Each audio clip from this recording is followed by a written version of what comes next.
bem-vindos, bem-vindas, meus queridos e amados alunos e alunas do curso Mater Dei de Teologia Bíblico-Doutrinal. Nós estamos continuando nossos estudos sobre Sagradas Escrituras. E hoje aqui, neste nosso primeiro vídeo aula do 8º módulo, estamos iniciando o 8º módulo agora, nós vamos conhecer as cartas, as epístolas paulinas e as demais epístolas até o Apocalipse. Mas para tanto é necessário que nós sempre iniciemos as nossas aulas pedindo a Deus que nos ilumine, nos dê força, nos dê entendimento, para que todo esse conhecimento seja aplicado na nossa vida cristã, aumentando a nossa espiritualidade, o nosso amor a Deus e ao serviço aos irmãos e à igreja. Em nome do Pai, do Filho e do Espírito Santo. Amém. Senhor Deus, fazei que nós, vossos filhos, que buscamos conhecer mais os vossos ensinamentos, cresçamos na nossa fé e no vosso conhecimento, para que possamos adorar-vos e amar-vos como vós mereceis. Por nosso Senhor Jesus Cristo, vosso Filho, na unidade do Espírito Santo. Amém. Em nome do Pai, do Filho e do Espírito Santo. Amém. Eu peço sempre aos alunos que, conforme no decorrer dessas aulas, vocês vão lendo os livros das Sagradas Escrituras, acompanhando as aulas. Às vezes um tanto corrido, mas eu explico, sempre aqui, digo que eu não vou exaurir numa aula todo aquele livro, todo aquele assunto relacionado àquela obra bíblica, não vou. Apenas pegar os pontos principais para poder, assim, enfatizar aquilo que nos interessa no momento. Nas apostilas que vocês recebem, vocês vão ter isso de uma maneira mais aprofundada e mais extensa, mais prolixa. De maneira que é necessário que tenha, primeiro, assistido essa aula, a apostila que tem um conteúdo mais extenso e ler as Sagradas Escrituras. E continuando a última aula, que foi a 8ª aula do 7º módulo, nessa primeira aula do 8º módulo, nós estamos continuando a parte das cartas aos Coríntios, epístolas aos Coríntios. Na 8ª aula do 7º módulo, nós vimos a primeira carta de São Paulo aos Coríntios. Agora, nessa primeira aula desse módulo 8º, nós vamos estudar o livro da segunda carta aos Coríntios. Apenas lembrando sempre a nossa metodologia, nós vamos ver agora as características deste livro segundo da Epístola aos Coríntios. Nós sabemos que, embora a Sagrada Escritura, a segunda Epístola de Paulo aos Coríntios não tenha a mesma atestação que a primeira, há pouca dúvida acerca da identidade do autor. Nós vamos ver isso aqui agora. As duas cartas, tanto a primeira carta aos Coríntios quanto esta segunda carta aos Coríntios, são parecidas demais quanto ao vocabulário, ao estilo, ao conteúdo, para não serem do mesmo autor. Paulo, provavelmente, deve ter sido o autor desta carta. Porém, Clemente de Roma e Inácio fazem algumas alusões a esses conteúdos, mas não apresentam citações diretas em seus escritos.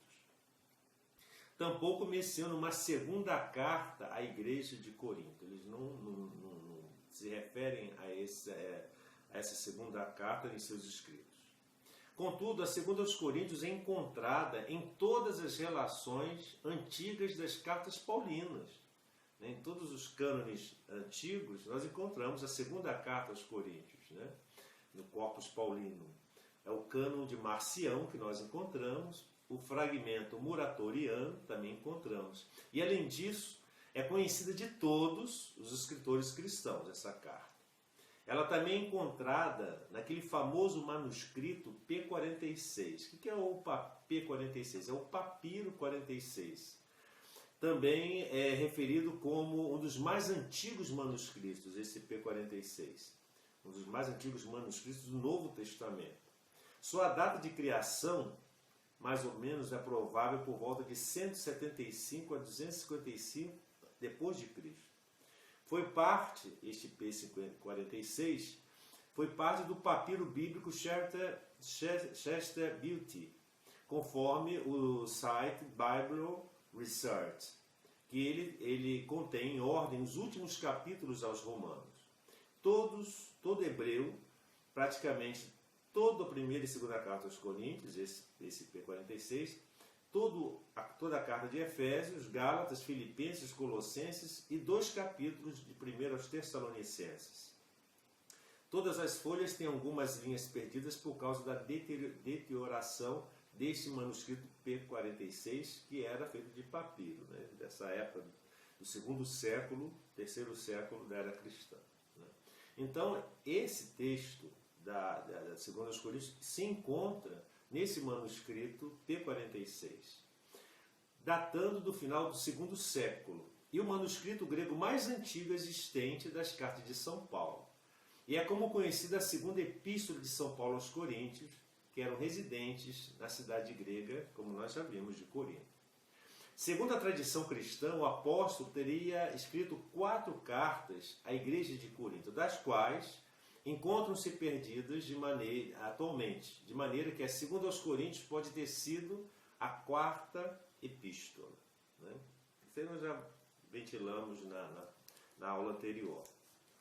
Então nós aqui estamos ainda falando sobre a autoria. Seria Paulo o autor ou não dessa segunda carta aos Coríntios? Bem, segundo Coríntios, capítulo 1, versículo 1, nesta carta segundo aos Coríntios, identifica o apóstolo Paulo como sendo seu autor, possivelmente com outro autor, talvez Timóteo, e diante disso, conclui-se que o autor da epístola foi mesmo Paulo, o que pode ser verificado durante a sua leitura, dentro do bojo desta carta, quando o apóstolo menciona o seu relacionamento com essa igreja. Além do mais, seu texto contém muitas informações autobiográficas do próprio apóstolo Paulo. Devem ser consideradas as referências às pessoas que eram do convívio do apóstolo. Há concordâncias unânimes entre os eruditos de que essa carta foi escrita de fato por Paulo. Agora, alguns têm restrições em alguns aspectos. E quais são essas restrições? Por exemplo, no capítulo 6, versículos 14 ao capítulo 7, versículo 1, a sequência, né, da narrativa é subitamente interrompida pela designação dada ao diabo, ou seja, ele usa o termo maligno, que lembra mais a comunidade de Qumran, dos essênios, como também pela formulação da expressão de toda impureza, tanto da carne como do espírito, capítulo 7, versículo 1. Esse trecho, vejam bem, de fato incomoda dentro do contexto, né? Mas não é só por isso que foi escrito por outro autor. Isso não quer dizer que São Paulo não tenha sido autor da segunda aos Coríntios. Ainda mais que Paulo não é possível comprovar que nele, em Paulo, não é possível comprovar um vocabulário fixo na sua descrição do diabo. Um argumento paralelo a favor de inserções pode ser visto no 1 aos Coríntios, capítulo 10, versículos de 1 a 22. Não há, portanto, argumento convincente para questionarmos a autoria paulina desse texto. Mas há um outro segundo aspecto também desses dissidentes. Eles dizem que a segunda restrição se refere às afirmações cristológicas, em capítulo 3, versículo 17 seguintes, e capítulo 5, versículo 16. Elas podem ser entendidas do ponto de vista da cristologia docética. Com base nessa pressuposição, um famoso exegeta, Schmitteis, as vê como glosas, ou seja, inserções gnósticas, que se infiltraram nesta carta de Paulo. Pode ter sido alterada esses trechos. Essa concepção, porém, não prevaleceu. Né? Ninguém aceita essa consideração desse exegeta. Né? Essa concepção não prevaleceu porque, nos conflitos gerais em Corinto, a cristologia docética não tem importância alguma. Não há base para crermos que, nesta época, já havia esse tipo de ensino gnóstico sobre o Salvador. Os manuscritos, de qualquer forma, não nos dão razão para suspeitarmos de uma glosa, ou seja, de um acréscimo, de uma inserção totalmente estranha ao contexto escrita por Paulo. Mas, diante disso, qual seria, digamos assim, a datação? Onde se encontra na cronologia bíblica a feitura, a confecção desta carta? Bem, a data provável que a epístola foi escrita teria sido por volta dos anos 55 e 57 da era cristã. Poucos meses depois da primeira carta, quando Paulo encontrava-se em algum lugar da província romana da Macedônia, também na Grécia, em sua terceira viagem missionária. Na ocasião, o apóstolo estava visitando as igrejas que ele havia fundado em sua segunda viagem, ou seja, na viagem anterior. Já agora, de acordo com alguns estudos, esta epístola pode ter sido escrita durante o final do verão ou no outono do ano 56, já que havia prometido passar o inverno em Corinto. Lembrando que as estações do ano no hemisfério norte é o contrário do hemisfério sul. Quando lá fala em verão, aqui é inverno. Quando fala lá em outono, aqui é primavera, né? Quando lá fala lá em verão, quando se fala lá em inverno, aqui é verão, né? Então, quando a gente fala aqui que ele deve ter escrito esse livro por volta, digamos aqui, desse período, né, do verão, né? Provavelmente escreve durante o final do verão, ou seja, seria aqui na época correspondente ao final do inverno, por volta de julho, de agosto para setembro, né? E Paulo escreve esta carta provavelmente depois de ter abandonado Éfeso, de ter saído de lá, e quando se encontrava já na Macedônia, no fim do ano 56. Mas quais foram as circunstâncias que levaram Paulo a escrever esta carta? Bem, as circunstâncias que envolvem a confecção da segunda carta de São Paulo aos Coríntios são as seguintes. Primeiro, Paulo havia fundado a comunidade de Corinto por volta do ano 50-51 depois de Cristo. Depois, desde Éfeso, onde residiu de 55 a 57, a havia revisitado, ou seja, ele esteve lá uma segunda vez para enfrentar dificuldades surgidas contra a sua autoridade. Veja que já naquela época já havia aquela crise de autoridade entre os cristãos. Essa visita resultara num desacato, ou seja, numa afronta à pessoa de Paulo.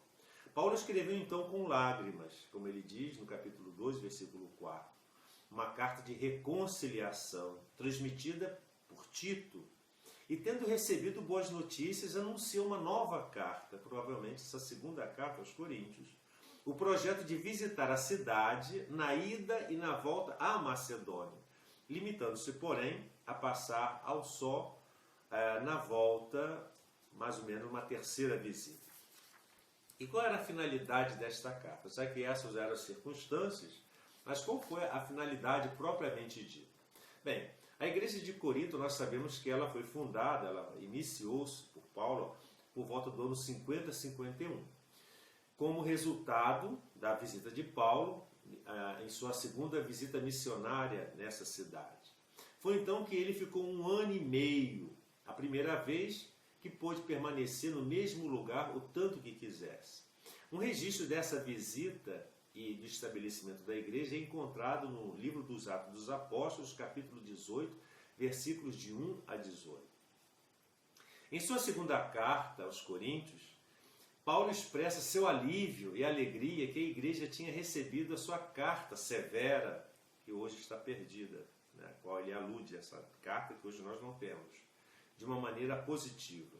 Essa carta dirige-se a questões que estavam causando divisões na igreja, principalmente a chegada de falsos apóstolos, já naquela época, como nós encontramos em 2 Coríntios, capítulo 11, versículo 13, que estavam atacando o caráter de Paulo, ou seja, fofocas, né, detrações contra Paulo, semeando a discórdia entre os crentes e ensinando uma falsa doutrina, que não era a verdadeira mensagem, o verdadeiro evangelho. Eles parecem ter questionado a veracidade de Paulo, a sua capacidade de falar e a sua relutância em aceitar o sustento da igreja de Corinto. Havia também algumas pessoas que não haviam se arrependido do seu comportamento licencioso. Pessoas que ainda viviam, né, se batizaram, se tornaram cristãos, mas viviam ainda como pagãos. Essa segunda carta aos Coríntios foi escrita, sobretudo, para quê? Para refutar. Essa carta foi escrita, sobretudo, para refutar as calúnias das quais Paulo era vítima, e para resolver o conflito que surgiu no relacionamento com a comunidade. Ele esclarece os maus entendidos, na 2 aos Coríntios, capítulo 1, versículo 12 a 2, de 12 ao capítulo 2, versículo 11, e defende o seu ministério, ou seja, no 2 aos Coríntios, capítulo 10, versículo 13. E qual seria o gênero literário desta obra, segunda carta aos Coríntios? Bem, este livro, na verdade, é do gênero de carta epistolar, aberta com o que o apóstolo quer fundamentar renovadamente a sua autoridade em Corinto. Que Paulo está machucado, é claramente perceptível. Ele estava muito magoado, chateado, na forma com que foi organizada a carta. A gente observa isso no conteúdo. Ele nos descortina a vida incansável e cheia de aventuras e conflitos do seu apostolado. As agruras, as dificuldades que ele encontrou no seu apostolado. Nós podemos resumir essa carta da seguinte forma. A autenticidade paulina desta carta é hoje comumente aceita. É pacífico que o autor seja Paulo. Mas a sua unidade é objeto de muitas discussões, ou seja, a unidade dessa carta, o conteúdo dela, a redação, a narrativa. Se é inegável a unidade temática em volta do apostolado cristão, são evidentes também, primeiro, as grandes diferenças entre a primeira parte, de tom afável, e a terceira, de tom severo, que vai até a ameaça. A inserção violenta do trecho do capítulo 6, versículo 14, ao capítulo 7, versículo 1, na exortação iniciada no 6º capítulo e continuada no capítulo 7. Também o aspecto de duplicado que existe no capítulo 9 em relação ao capítulo 8, parece que é uma duplicação no mesmo assunto. Uns defendem a unidade literária, bem apoiada pela tradição manuscrita, recorrendo à psicologia do apóstolo ou a uma lógica do discurso diferente da nossa, para explicar as incongruências, incoerências. Outros veem aqui uma compilação de cartas, como se fosse uma antologia das cartas. Por exemplo, o trecho do capítulo 6, versículo 14 ao capítulo 7, versículo 1, que eu mencionei, poderia corresponder à carta pré-canônica, que está referida na primeira carta aos Coríntios, capítulo 5, versículo 8 a 13. Também o capítulo 9 seria um duplicado dirigido a um auditório mais vasto, todas as igrejas da Acaia, e por aí vai. Paulo escreveu, vejam bem, esta epístola à igreja de Corinto e aos crentes de toda a Acaia, que era a região, identificando-se 2 vezes pelo nome. Tendo Paulo fundado a igreja em Corinto, durante a sua segunda viagem missionária, manteve-se contato frequente com esse povo de Corinto, com essa comunidade de Corinto, a partir de então, por causa dos problemas daquela igreja. Paulo defende o seu apostolado diante daqueles que o queriam afastar da comunidade, alegando que ele não era apóstolo e, portanto, a sua mensagem não merecia consideração. Já a segunda carta foi escrita porque Tito, ao encontrar-se com Paulo vindo de Corinto, e apesar de lhe trazer notícias de grande eficácia da primeira carta, relata também que existe um grupo empenhado em negar o seu ministério apostólico. Havia uma dissidência, uma facção dentro da comunidade que estava detratando, conspirava contra Paulo e contra a sua missão, o seu ministério. Por isso, Paulo dirige uma nova epístola, tendo agora na mira uma minoria rebelde, que incitava parte da igreja contra ele, fazendo uma apologia do seu próprio ministério. Ele se defende, ele demonstra a sua autenticidade.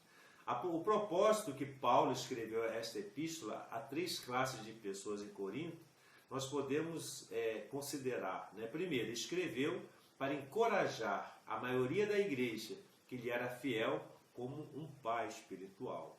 Segundo, ele escreveu para contestar e desmascarar os falsos apóstolos que continuavam a difamá-lo, para assim enfraquecer a sua autoridade e o seu apostolado e distorcer a sua mensagem. Finalmente, ele escreveu também para repreender a minoria na igreja, influenciada por seus oponentes, e que não acatavam a sua autoridade e correção. Ele era desacatado. Paulo reafirmou a sua integridade e a sua autoridade apostólica em relação a eles, esclareceu os seus motivos e os advertiu com novas rebeliões, contra novas rebeliões. Esta segunda carta aos Coríntios visou, na verdade, a preparar a igreja como um todo para a sua visita iminente. 4 fatos principais caracterizam essa sua epístola. Quais são esses fatos? Primeiro, é a mais autobiográfica das epístolas de Paulo. Suas muitas referências pessoais são feitas com humildade, desculpas e até mesmo com certo constrangimento. Mas foi necessário, tendo em vista a situação em que se encontrava essa comunidade de Corinto. Segundo, ele ultrapassa todas as demais epístolas paulinas no que tange à revelação da intensidade e profundidade do amor e cuidado de Paulo que ele tem pelos seus filhos espirituais. Terceiro, ele contém a mais completa teologia do Novo Testamento sobre o sofrimento do fiel, do crente, daquele que crê. E de igual modo sobre a contribuição cristã.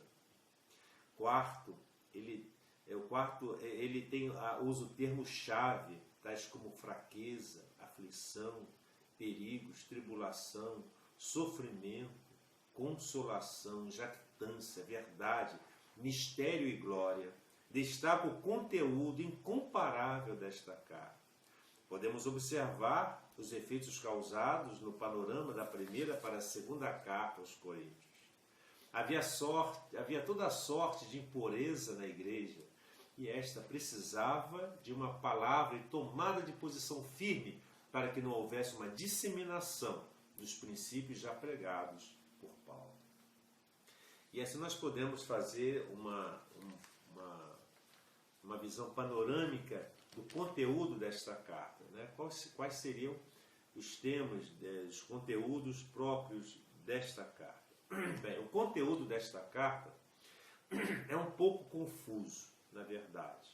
Provavelmente porque no momento de colecionar as cartas de Paulo, na compilação dessas cartas, trechos de diversas cartas foram incluídas nela, foram inseridas. Haviam glosas, inserções de várias outras cartas de Paulo que eles compilaram e redigiram a narrativa dessa carta. A segunda epístola de Paulo aos Coríntios tem 3 partes distintas, que não estão claramente ligadas uma com a outra. Por exemplo, os capítulos de 1 a 7, que são normalmente uma exposição do ministério apostólico. Os capítulos 8 e 9, que tem a ver com a coleta de uma oferta para a igreja em Jerusalém.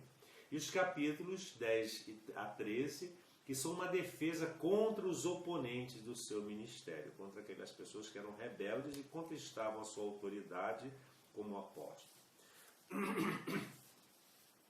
Vejamos, por exemplo, essa primeira parte que nós falamos do capítulos 1 ao capítulo 7. Depois de uma saudação introdutória, há uma expressão de ação de graças. Isto mostra o interesse de Paulo no bem-estar da igreja de Corinto e alívio por causa do seu livramento de perigo mortal. Em defesa de suas ações, Paulo responde à acusação de obscuridade em suas cartas e explica a razão para a mudança nos planos de viagem. Por causa dessa mudança de atitude deles para com ele, Paulo pede que o ofensor castigado seja perdoado e houvesse uma reconciliação entre ele e a igreja. Né? Nós vemos também nos capítulos 8 a 9, que Paulo havia anteriormente informado a igreja acerca da coleta para os cristãos de Jerusalém. Embora eles tivessem sido preparados por um ano para dar, eles tiveram um ano para fazer essa coleta, A implementação real da coleta não havia ocorrido, ou seja, eles não conseguiram realizar completamente essa coleta, né? Ele fala do espírito sacrificial dos macedônios em sua doação. Paulo está enviando Tito de volta aos coríntios para instar, para fazê-los com que eles possam, né, ter o mesmo espírito dos macedônios e de Cristo. O supremo exemplo de sacrifício. Como conhecimento do espírito dos macedônios, os coríntios não ficarão, portanto, envergonhados da oferta que darão. Há grande valor pessoal no coletivo, na dádiva sacrificial. E na última parte, nós encontramos, nos capítulos 10 a 13, que ao voltar-se para a maioria, para a minoria obediente, Paulo defende suas credenciais apostólicas contra as acusações apontadas contra ele. Uma possível chave para a identidade dos oponentes poderia ser primeiramente vista nas primeiras cartas aos Coríntios, capítulo 12, versículo 1. Deve ser observado que nessa segunda carta aos Coríntios, no capítulo 10, Paulo refuta a identificação de aparência com a de espiritualidade, os que se exaltam a si mesmos, que se sentem como pertencendo de maneira muito especial a Cristo. Paulo escreve que não são os que falam de suas experiências espirituais e sucessos que são espirituais, mas aqueles a quem por seu trabalho o próprio Senhor louva. Capítulo 10, versículo 18. Né? E Paulo, no capítulo 11, versículo 5, ele dá um título aos seus oponentes: apóstolos superlativos. É a ironia de Paulo, né? São super-homens espirituais. Ao denunciar estes que vão além do evangelho pregado por Paulo e primeiramente aceito pelos coríntios, Paulo escreve que seu apostolado não pode ser inferior a nenhum. Aqueles que protestam como sendo prova de espiritualidade recebem o nome de falsos apóstolos e de mensageiros de Satanás. Depois de protestar contra a necessidade de mostrar suas próprias credenciais abertamente, Paulo inicia a comparação de si mesmo com esses apóstolos superlativos, ou superapóstolos, né? Enfim, agora nós podemos ver esses temas das seguintes maneiras. Primeiro, Paulo faz uma defesa e consolação. Então, nessa primeira parte, é uma defesa e consolação de missionário. Paulo foi acusado de ser volúvel e fraco. Foi acusado de ser ambicioso, sem amor pela comunidade, inferior aos outros evangelizadores. Ele foi acusado de falso apóstolo. Foi gravemente injuriado. Paulo se defende vigorosamente, porque está em causa o evangelho que ele quer anunciar, porque esvaziando a sua autoridade, tudo aquilo que anuncia também cai por terra. O uso da Escritura, Paulo usa a Escritura. Em 2 Coríntios, capítulo 3, versículos de 1 a 6, temos um dos textos mais importantes para saber como Paulo encarava a Escritura e a sua interpretação. Também encontramos uma expressão do Antigo Testamento, ou Antiga Aliança, em 2 Coríntios, capítulo 3, versículo 14. Também essa carta, é a carta de Cristo, segundo aos Coríntios, escrita não com tinta em pedras, mas com o Espírito do Deus vivo, em tábuas de carne nos corações. Segundo aos Coríntios 3, versículo 23. E a comunidade que possui Espírito é que dá vida à letra. Do contrário, a letra poderia matar a fé. E nós encontramos também uma mística e resistência nas tribulações. As cartas aos Coríntios nos ajudam a conhecer Paulo melhor.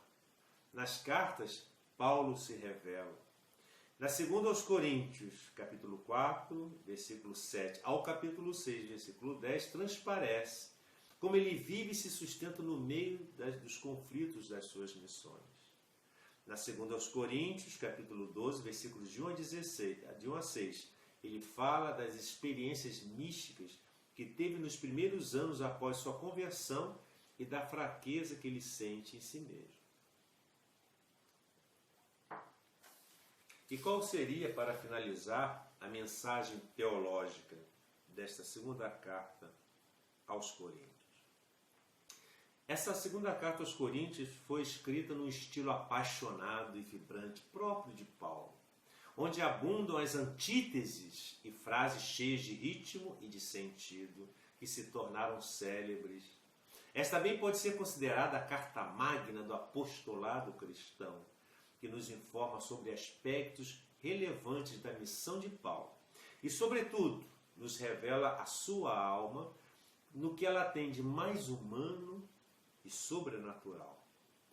Não tendo o valor doutrinal da primeira carta, dá-nos, contudo, preciosos ensinamentos sobre as relações entre os dois testamentos, a Santíssima Trindade, a ação de Cristo e do Espírito Santo e da escatologia individual.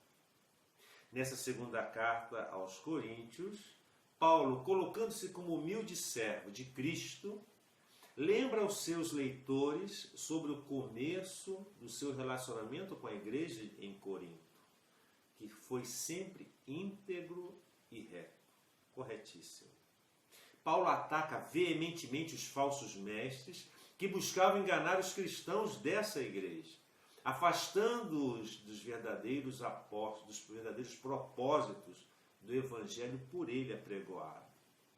Além disso, Paulo demonstra a sua autoridade como apóstolo e exorta os coríntios de forma amorosa para que se submetam à verdade divina, rejeitando as falsas doutrinas.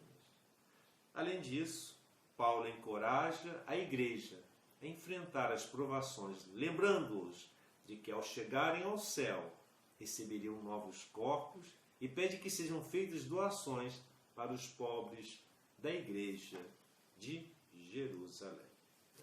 Então, meus amados irmãos, esta foi uma visão que nós fizemos dessa segunda carta aos Coríntios, para que vocês possam conhecer um pouco mais sobre o conteúdo da palavra de Deus. Então eu peço a vocês que não deixem de ler as apostilas e, mais do que isso, ler as Sagradas Escrituras, ler a Bíblia e as notas de rodapés das nossas Bíblias católicas. Não vão ler Bíblias protestantes que estão mutiladas e totalmente distorcidas. Então, continuemos o nosso estudo agora, na próxima segunda aula desse 8º módulo, que vai ser a Carta aos Gálatas, que é muito bonita também. Que o Senhor nos abençoe, guarde-nos de todo mal e nos conduza à vida eterna.